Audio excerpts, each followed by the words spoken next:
suaranya itu. Oke, halo semuanya, kembali lagi di Faridul Hanif dan kali ini kita lagi ada di New Zealand, tepatnya di Piha. Ya, jadi suatu pantai tapi kita lagi nggak di pinggir pantai, ada situ air di situ dikit ya. Oke, jadi ini adalah Lexus LFA di mana tahun 2019 kemarin kita sebenarnya udah nyobain, tapi karena ada masalah di mobil ini, jadi kita nggak bisa bawa jalan-jalan. Kita cuma nyobain di track bentar doang, habis itu ya balik lagi ke Jakarta. Nah, kenapa? Karena mobil ini dulu kena recall Takata. Jadi dia nggak bisa dibawa jalan karena nggak memenuhi standar safety. Jadi tiap mobil itu harus di-comply dulu. Dan ketika diganti airbagnya, udah dia bisa jalan lagi. Cuma permasalahannya adalah yang bikin menyebalkan, mobil ini kan mobil yang bisa dibilang special project, ya kan? Mobil yang sangat spesial dari sebuah Lexus maksudnya, di mana untuk mengganti airbag saja ya, itu harus mendatangkan 2 orang Takumi, bukan yang bawa tahu, bukan. Bawa orang teknisi dari Jepang, 2 orang diterbangin ke New Zealand buat ganti airbag doang. Jadi biayanya sangat mahal, cuma karena airbag sini adalah recall ya dari Takata, jadi semuanya gratis. Tapi kita jadi nggak punya kesempatan buat comply mobil ini dan bawa di tahun 2019 kemarin. Diralah COVID, gue baru sempat ke New Zealand sekarang dan akhirnya kita bisa bertemu dengan mobil ini dan bisa bawa jalan-jalan. Kemarin kita bawa jalan-jalan cukup jauh ya. Jadi orang ke New Zealand tuh biasanya menikmati pemandangan dan tempat wisata. Kita malah nyoba-nyobain mobil. Ada ini, ada Ferrari, ada Senna. Dan ini sangat spesial. Karena kenapa? Ya, awal keluar mobil ini itu orang sanksi ya.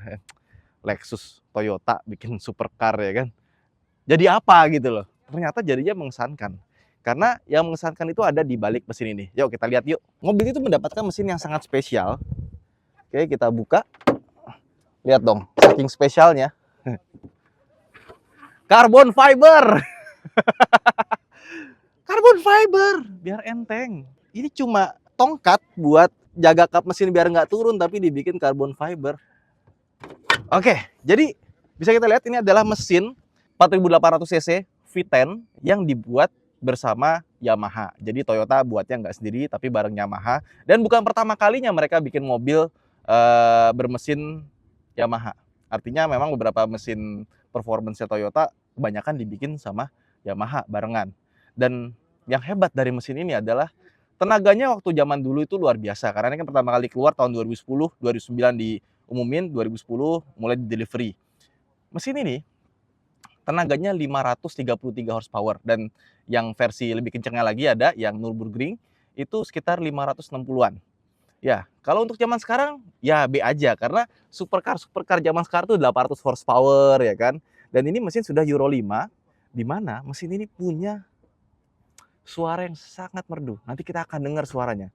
Jadi pas gua di dalam, pas di luar tuh suaranya berisik banget, tapi suaranya merdu sekali. Di dalam suaranya lebih berkarakter. Jadi ketika kita di RPM rendah, kita akan mendengar dengungan dari bagian sini nih. Jadi emang dicuning sama Yamaha untuk memberikan suara, resonansi suara yang bagus di bagian depan sini, masuk sampai ke dalam, dan knalpotnya suaranya nyaring seperti kita dengerin mobil F1 tapi lebih cantik suaranya. Wah, indah banget. Dibilangnya katanya suara malaikat, cilah. Suara malaikat sih nggak kayak gitu ya. Mungkin trompet malaikat Israel, kita nggak tahu. Tapi ini mesin luar biasa. Tapi sayangnya transmisinya karena mobil tahun segitu ya 2010, ini 2012 by the way. Ya, 6 percepatan dan transmisinya agak sedikit sluggish ya. Jadi bukan transmisi yang bagus seperti mobil-mobil zaman now yang udah dual clutch atau semacamnya, dia masih agak terasa lemot. Tapi lihat mesinnya rapi dan kalau kita lihat ini axle depan segini, dia emang sengaja dimundurin ke belakang, makanya di dashboardnya nanti kita masuk kelihatan panjang. Kemudian mesin ini adalah mesin yang sangat kompak dan sangat ringan, dibuat dari magnesium, aluminium, campuran-campuran bahan logam-logam yang sangat ringan. Bahkan semua bodi-bodi mobil ini termasuk sasisnya dibuat dari karbon dan bisa lihat karbonnya rapi sekali. Dan untuk ukuran supercar yang jumlahnya terbatas, ini build quality-nya sangat luar biasa. Lebih bagus dibandingkan dengan McLaren atau Ferrari atau Lamborghini sekalipun. Oke, let's go. Kita lihat ke bagian belakangnya. Taruh lagi di sini ya, manual sekali.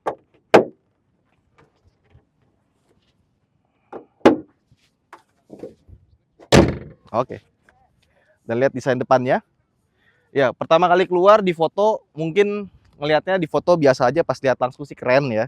Profilnya rendah banget dan masih kelihatan normal gitu kan. Kebanyakan supercar zaman sekarang bentuknya aneh-aneh. Yang ini masih kelihatan normal, cuma ada cekungan di sini ya. Dan door handle-nya ada di sini. Kemudian di sini ada air vent juga. Bisa kita lihat atapnya cantik sekali, dan kalau kalian pikir kita punya bagasi yang luas di belakang, ternyata tidak. Jadi di belakang sini bagasinya itu cuma segini aja ya. Jadi nggak gede juga tuh, kecil. Cuma segini aja, sama di sini ada kacanya, jadi kita nggak bisa masuk ke depan lagi. Di sini ada kaca. Terus di sini bagasinya kecil sekali dan ada tutupnya. Jadi kita bisa terasa lebih aman karena nggak kelihatan bawa barang apa.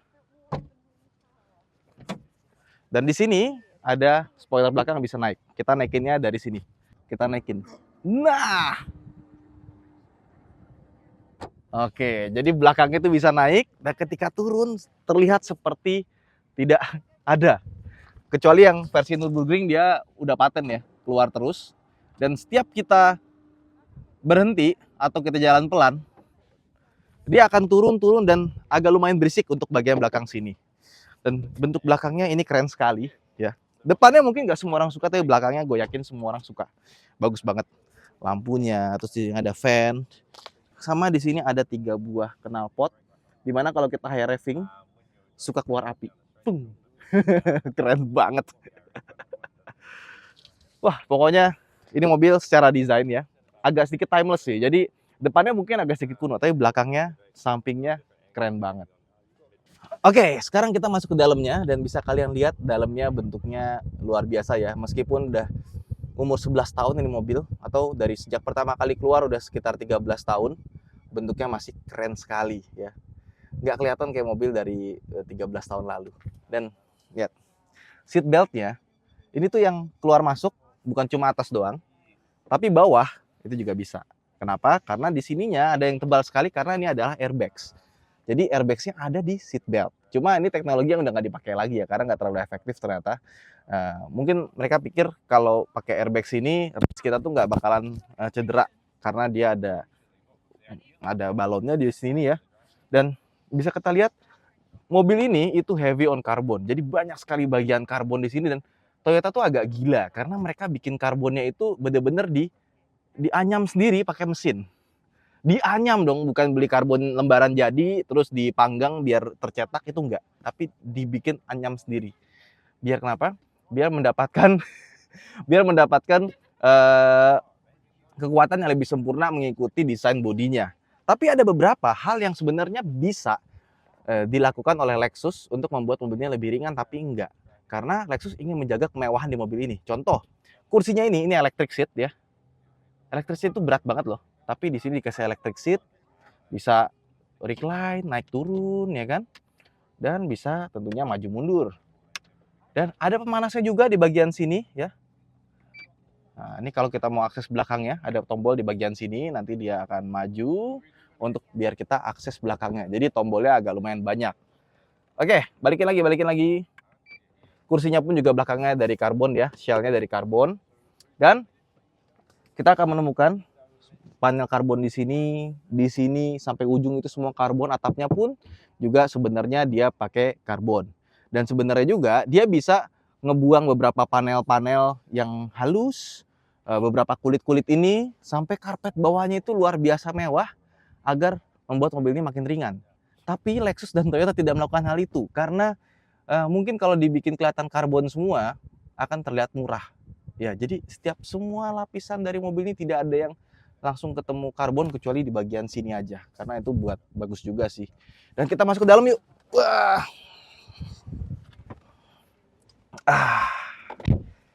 Aduh, masuk ke dalam LFE. Oke, jaket gua kejepit.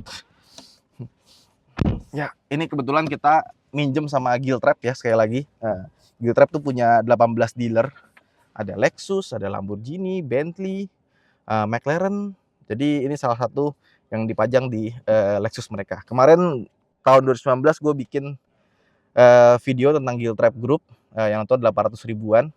Mereka senang banget, makanya kita dipinjemin banyak mobil hari ini. Kita bawa 3 mobil ya, Ferrari 488 Pista, McLaren Senna, sama ini. Nah, ini setirnya juga dari karbon. Dan gue suka attention to detailnya ya. Kayak misalkan pedal shifternya ini kayak dari titanium atau magnesium. Cuma kalau kita ketemu metal tangan itu kan rasanya nggak enak ya. Dingin pasti kan, apalagi cuacanya dingin di sini. Sama dia dikasih insert kulit lagi. Wow, keren sekali.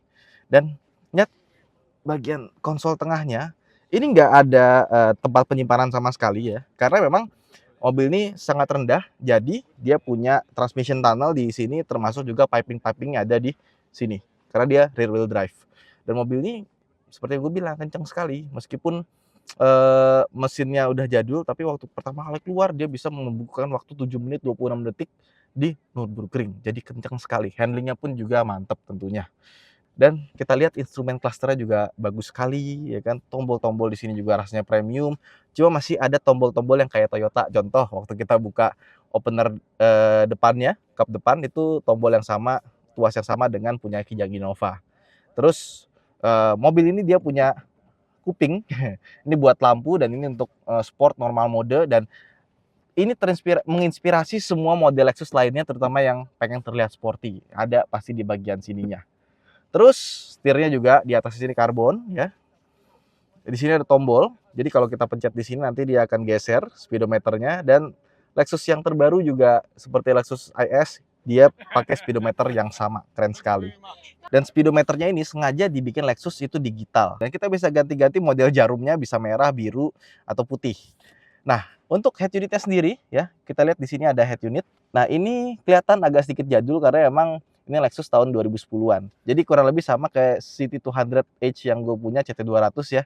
Itu bentuknya benar-benar sama. Dia ada Bluetooth tapi tidak bisa buat audio. Dia cuma bisa buat nelpon doang karena dia Bluetoothnya belum A2DP dan kontrolernya masih kelihatan jadul. Nah, dan kalau kita nyalain seperti ini, kita nyalain sini ya. Jadi dia pakai kunci biasa. Kuncinya bentuknya seperti ini, dia karbon. Remote terpisah dan ada tulisan L-nya di sini. Jadi Lexusnya tidak ada logo sama sekali ya. Nah, ini Lexus Oakland. Ini masih punya Giltrap Group juga. Dia punya Porsche, VW itu semuanya Giltrap. Skoda juga sama. Nah, kita start engine-nya ada di sini. Jadi kita injek rem, kita engine start. Dan pastikan semua indikatornya sudah normal ya. Jadi kalau masih terlalu dingin jangan kita geber-geber. Pastikan tekanan oli, temperatur, itu semuanya bagus. Nah, ketika bagus baru kita bisa geber. Dengar suaranya ya. Ini mikrofon kita. Kita taruh di mana ya? Itu baru 5.000. 5.000. Kalau sampai 9.000, jadi seperti ini suaranya kalau sampai 9.000 RPM.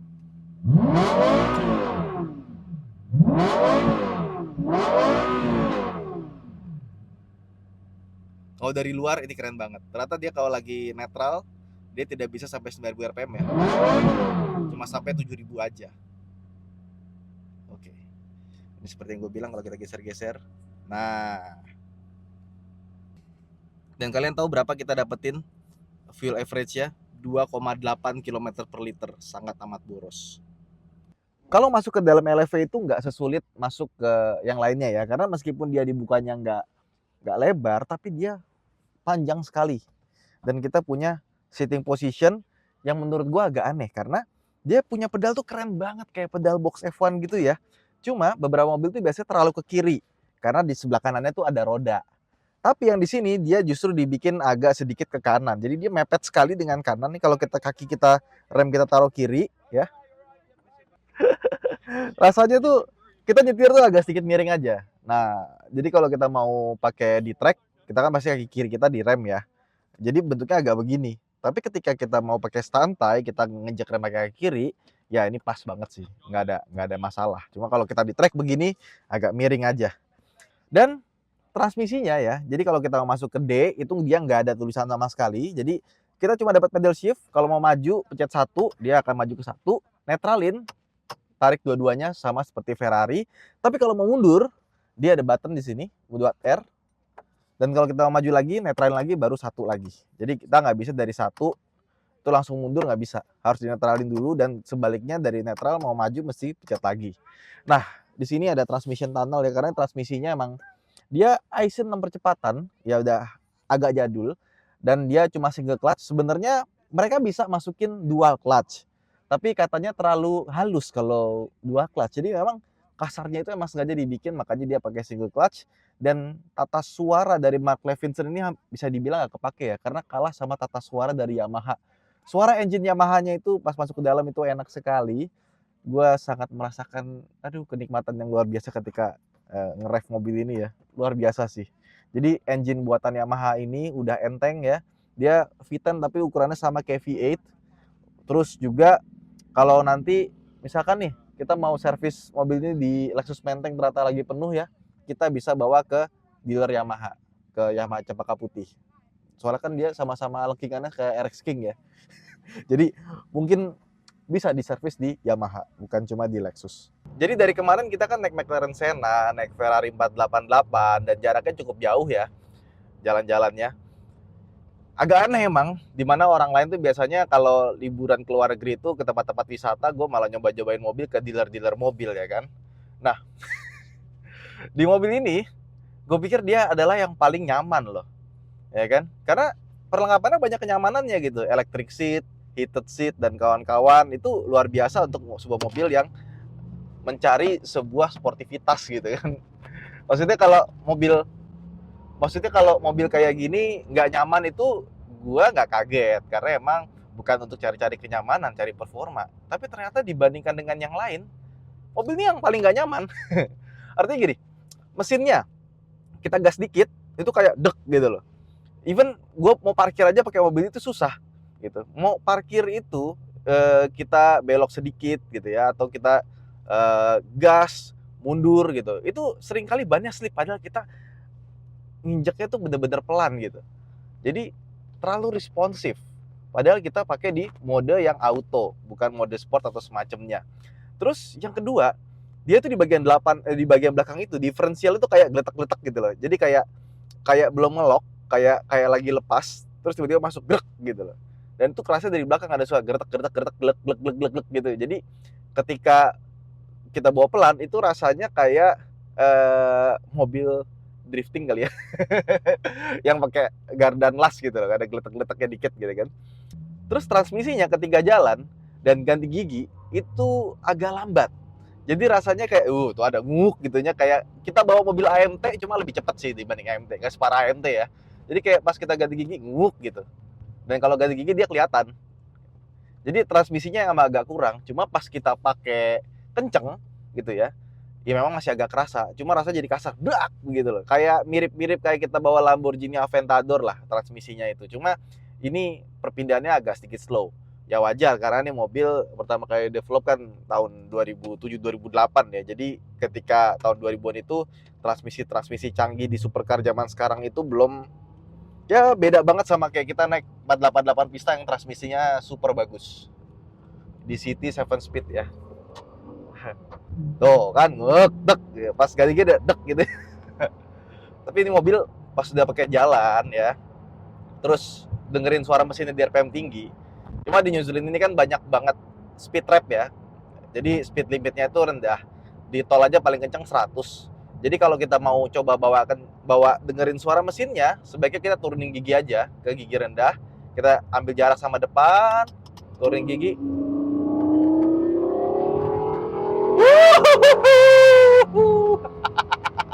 Suaranya itu masih RPM 5000 loh. Masih RPM 5000. Kita ambil jarak agak jauh lagi ya.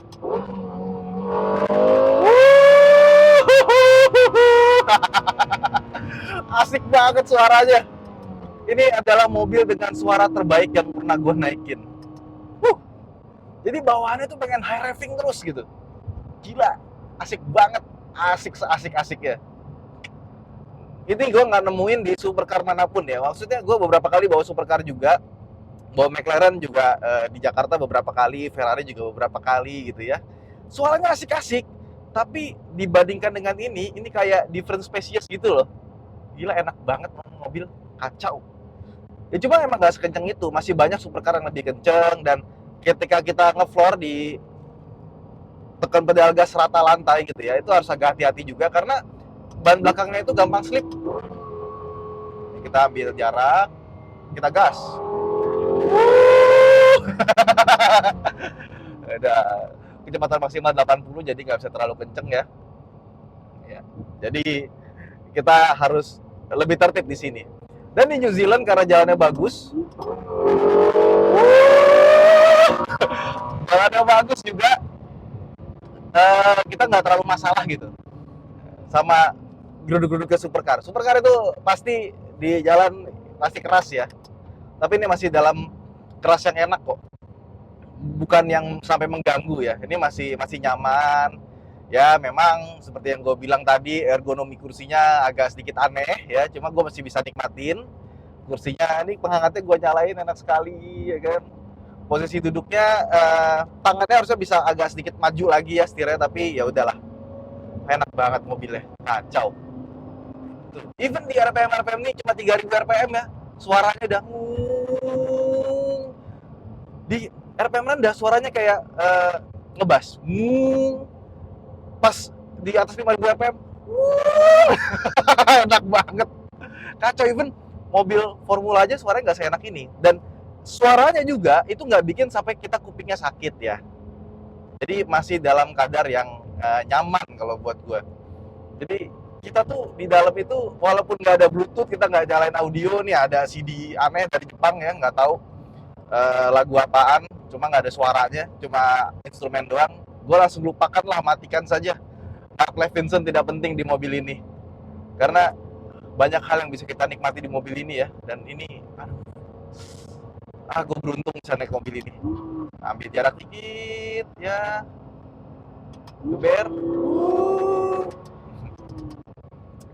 Dan kemarin ketika gue coba di Hampton Down ya, di sirkuit di Australia. Jadi waktu 2019 kemarin gue sempat nyobain mobil ini di sirkuit, tapi nggak di jalan karena tidak bisa. Dan kita nggak bikin video karena ketika gue nyobain, gue udah lupa sama sekali sama videonya. Gue menikmati nyetir mobil ini, sangat menikmati. Bukan karena handlingnya yang bagus, bukan karena kecepatan yang luar biasa, tapi karena suaranya yang sangat indah. Gue ngerasa tuh pengen banget ngegeber sampai red line. Suaranya enak banget, kacau. Lexus LEV tanpa suara yang indah ini, dia hanya supercar yang udah jadul gitu loh. Yang udah 11 tahun, ini kan 2012 ya. Dan dibandingkan dengan supercar sekarang yang 0-100-nya angkanya 2 detikan gitu kan. 3 detik itu biasa gitu ya zaman sekarang. Top speed tinggi banget tuh juga udah biasa, transmisinya cepet-cepet. Ini tuh terasa spesial dan nggak lekang oleh waktu karena suaranya tadi. Experience itu luar biasa. Ya. Ketika lu naik Senna, naik 488 Pista, lu akan terasa, oh nih modern banget nih.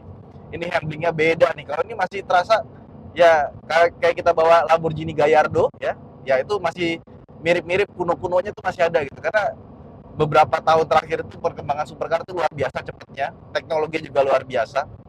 Jadi no compare sih. Ini kayak ada banyak yang lebih bagus, tapi yang ini luar biasa.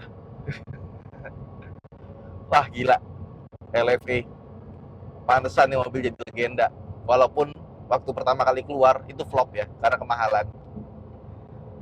Tapi orang-orang kaya di sana pasti akan ngincer mobil ini deh. Kalau ada yang lelang pasti bisa terjual dengan harga yang sangat tinggi. Karena emang rasanya aku sangat cinta mobil ini. Ya, jadi kita sekarang di jalan yang belok-belok ya.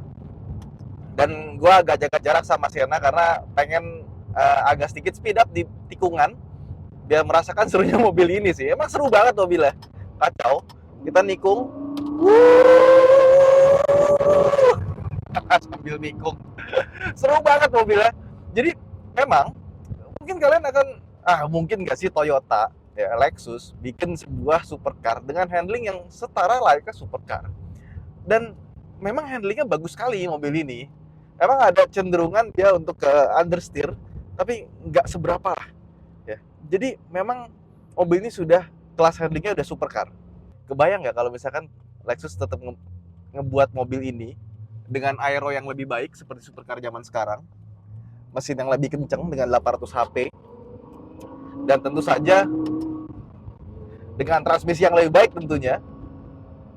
Can you imagine seberapa menyenangkannya kalau Lexus membuat mobil ini lagi dengan spesifikasi yang lebih baik dengan basic engine yang sama.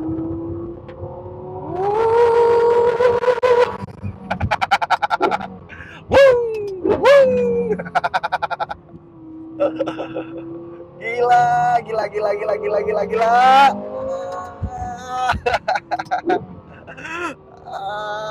Yes. Sebegitu menyenangkannya. Ini mobil yang akan membuat kita tersenyum terus pas lagi nyetir.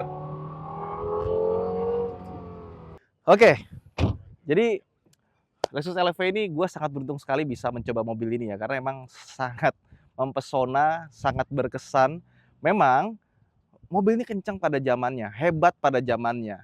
Udah 13 tahun berlalu, tapi dia nggak obsolete gitu. Dia nggak kesannya tuh kalau oke, sudah banyak yang lebih kencang, sudah banyak yang lebih hebat, tapi tetap dia punya karisma tersendiri dan tidak lekang oleh waktu.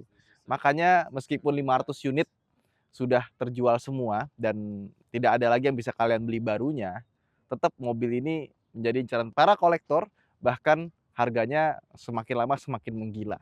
Itu aja mungkin video kita kali ini. Buat teman-teman yang punya Lexus LFE, coba komentar di bawah seperti apa rasanya. Saya Hanif, sampai jumpa di vlog berikutnya. Bye-bye.